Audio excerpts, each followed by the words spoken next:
My name is Brendan O'Carroll. I play Mrs. Brown in the movie. Hello. Oh. Seckish. This is the life.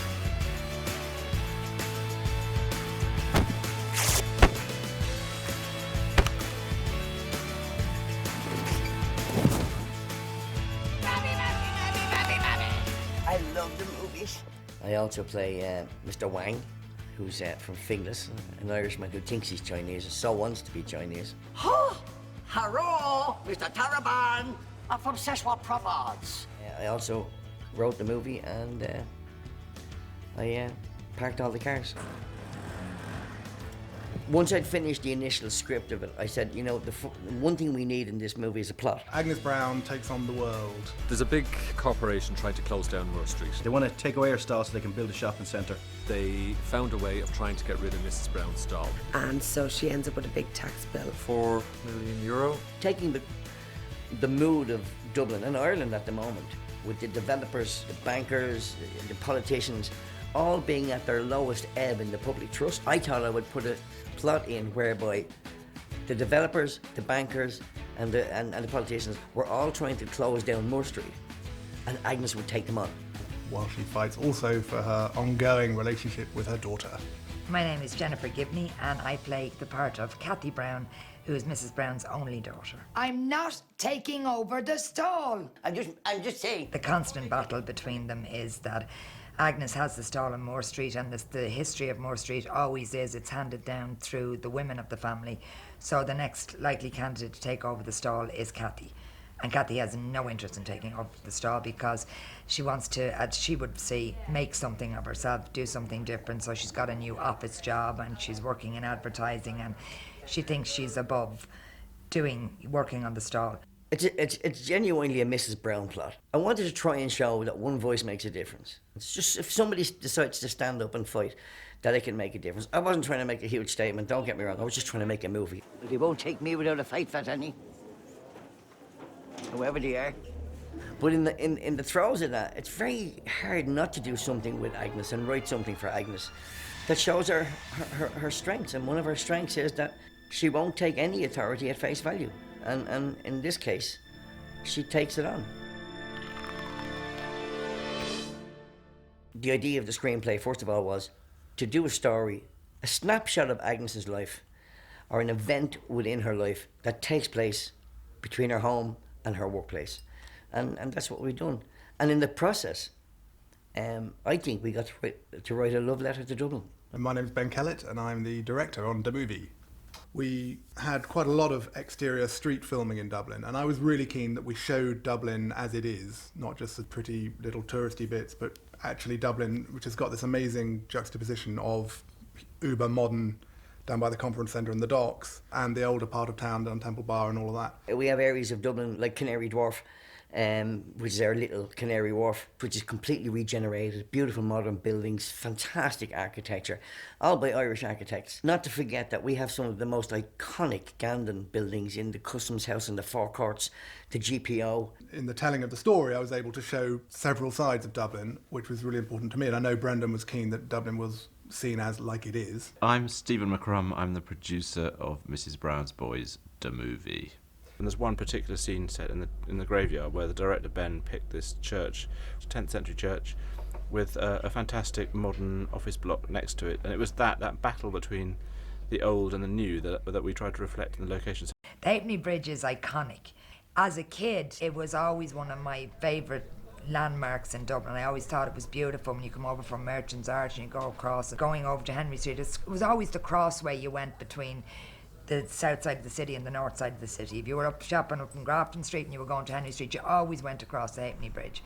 And to actually get the opportunity to do a scene in a movie at night, beautifully lit, on the Halfpenny Bridge, it doesn't get any better than that. It doesn't matter what part of Dublin you go to, what your interest in Dublin is, the one thing you will always remember when you visit Dublin is the warmth and the friendliness of the people. Yeah, look, there's parts of it that's a vibrant city, there's parts of it that's an old city, but the common thread is they're Dubliners and they love you. Brendan himself will say people either love the show or they hate it, so there's tends to be very little middle ground, and I think the vast majority of people we came across in Dublin and loved it. And this gave us a great access to places and a great willingness and a great sense of wanting to help make it work. The Gardaí were amazing and the council were incredible. Dublin was incredibly welcoming to us, and when we closed Moore Street Market and were filming in that for 3 days, we got very little hassle and an awful lot of good-natured watching and enjoying. Moore Street Market is a street in Dublin. It links Parnell Street to Henry Street. It's all stalls. Many of the stalls, most of the stalls sell exactly the same things, but the difference between them is the characters that run the stalls. Nearly all women, 99% women run those stalls. Tough, hard-working women, and have done for hundreds of years. There's 2 fish dealers down there, Imelda and Margaret, and they can trace their lineage back to Molly Malone with cockles and mussels. And that's how much tradition is in that street. Working on Moore Street was a joy, an absolute joy. We've all who grew up in Dublin grew up with Moore Street. I've loved Moore Street since I was a kid. People used to meet there. They'd have their cups of coffee, they'd have their chats, they'd catch up and gossip. It was such a treat. Didn't matter what time of the year. If it was Halloween, it was an exciting place to be. If it was Christmas, they all had the decorations up. At any time of the year, it's a wonderful place to be. There's just a special joy of walking down Moore Street. It's just its colour, its character, it has its own voice. It's just an amazing place. I love it. It was a great buzz about Moore Street. It was brilliant. Moore Street was mental. We knew it was going to be a crazy thing to recreate. It took a lot of work, a lot of vegetables. We had incredible help from all the Moore Street market traders who really joined in with the spirit of the production and lent a hand dressing their stalls, recreating the stalls as they would look sort of on a day-to-day basis. The wholesale market provided us with all the fruit and vegetables and the stalls. So it was pretty intense. I think when you see the film, hopefully you'll appreciate that it looks exactly as it does on every day-to-day basis. The TV audience have never seen Mrs. Brown outside her house, really. We've had on the TV series a few guest sets. We had Agnes's bedroom where Bono stayed in one Christmas special. We've had a community centre. I think that's the only guest set we've ever had. So the show has only ever been on TV in the house, which is the kitchen and sitting room combined, and Foley's. There's never been anywhere else. It's incredibly restrictive. So Brendan's writing has been amazing to keep up that energy, that momentum, and those stories within just that strict confines of the sets. It was weird having Mrs. Brown out of our house, first of all, and the characters being out in the street and away from the security of the set. It's been great fun on location. Mrs. Brown has always been in the living room or the kitchen or the pub in the TV series, so to take her outside and put her in the market amongst all her colleagues and friends has been really interesting, and I think it worked really well. She clearly is a Dublin housewife, and so it's absolutely essential that she is seen in Dublin, and we didn't go to Central Europe to shoot it looking like Dublin. Also, as Brendan's thank you to Dublin, his home city, this is Dublin. I'm not going to take it away from you guys. I'm going to bring it to Dublin and shoot it in Dublin. And the atmosphere on the streets was phenomenal. I love being in Dublin. I love being on the streets of Dublin. I love the support that the Dublin people have given us. I love the atmosphere. I suppose I love it. That's what I love. You can feel how much Brendan is proud of the city, how much he loves the city, and how much the city wants to give him back, and it's a really nice feeling. The GPO building is very much a cultural part of Dublin, a part of its history, and a part of the turbulent past of 1916, and they very rarely have film crews in there, if ever before, for a fiction piece. It's a beautiful, beautiful building with a lot of history, and it's a very sensitive place for Dubliners, and a very beautiful place, and we were delighted to be able to pop in there, albeit very briefly, to do a small scene with my little cameo, with longer hair. I've had the haircut since then. We insisted on that cameo. Yes. Because we wanted to have a Hitchcock element. We've had everybody involved in Mrs. Brown from top to bottom on screen in the TV series. So you had the script editor, Paul Mayhew Archer, who's a brilliant, brilliant script editor and a great writer who wrote Vickery Dibley and many other great comedies. We had Steve McCrum playing a teacher. We had everybody playing, and we couldn't get Ben. He's asked me to do a few things over the years in the TV show, which is almost impossible with 5 cameras going on and scenes lasting 11 minutes in the TV show. So I've said I really can't physically do those, but when it came to the movie, I didn't have any excuse really, and who doesn't want to be in a film? So at least I only had 3 words. Is it one take, Ben? We'll reset and go. You're kidding. I didn't realise he acted before. All the times when he's been directing me and criticising me for the littlest of things, it's because he has experience. He had that real arrogant type of character going on, and he rocked it because, let's be honest, that's the way he is. I don't know if the audience are aware of what ADR is. Basically, ADR is when you have to go into a studio and lip sync a line that you've done in the movie so that they can get it properly. I think I had about 30 lines to do that I had to redo. Ben has one He only line. had one line to do He has in one ADR. line in this movie. And he had to do it ADR. That's all he had to say. 4 million euro. It's not that difficult, Ben. Action. How much? 4 fucking shitbags. It's a lot to remember. Take your time. To be fair, it was my choice to ADR them. I think it was a bit aggressive and I wanted to do it more bored, so I revoiced it yesterday. Humble to the last. Accepted my failings. In the film, we had the challenge of bringing in some episodic characters who are really going to be very important to the show. Ben and I and Brendan just sat around and said, who are our favourite actors who might just be persuadable to come and play them? And we wrote down one name for each and then asked them whether they'd play it. Robert Bathurst is an actor that I greatly admire and I have done for years and years and years. He's got a Pacino element about him. You want to take him so serious, with the result that when he does comedy, he's hilarious. I'm Robert Bathurst, and I'm playing a barrister called Maido Archer. Maido Archer has an affliction in the sense that when he's under pressure, he has Tourette's. Wank, wank. He, rather uncharacteristically for a barrister, you'd have thought, although I know plenty of barristers who do.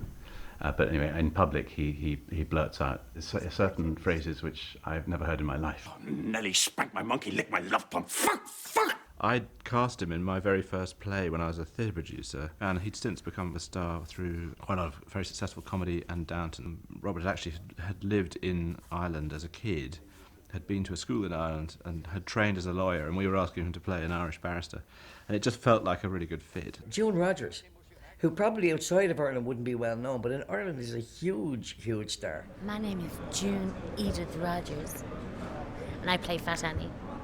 I know you find that very hard to believe. Bizarrely, June Rogers was free because that was who Brendan really, really wanted to play Fat Annie, and the moment, I didn't know her at all, but the moment I saw her I thought, I can completely understand this, because she's really, really funny. She looks fantastic, and there's just such warmth coming off her. And all the way through the film, she's just, if you look at the song at the beginning, she's just amazing. Her timing and the way she responds to Agnes and the way and to Brendan's performance is just joyous. I think she's a superstar. I'm sorry that I didn't give her enough or more to do, because she is one of the funniest women I've ever seen. So talented. On two legs. And I had to just reel her back in, or else I wouldn't have been funny, you know. So I had to be careful. My name is Simon Delany, and I'm playing Tom Cruise. I mean, the casting was obvious. Simon Delany, who plays Tom Cruise, is an old mate of Brendan's. Brendan. Now, rings a bell. Wait a sec. Brendan. Oh, Brendan, yeah. Drives one of the trucks. He's a lovely fella. Lovely fella. A very successful actor in Ireland, and just very, very funny. And to my shame, I didn't know him well, except that I'd used him a couple of times as guest parts in other shows I'd been doing in the UK. I had no idea. I could see that he was really good playing those guests, but I had no idea quite how much of a star he is. I think he's absolutely amazing.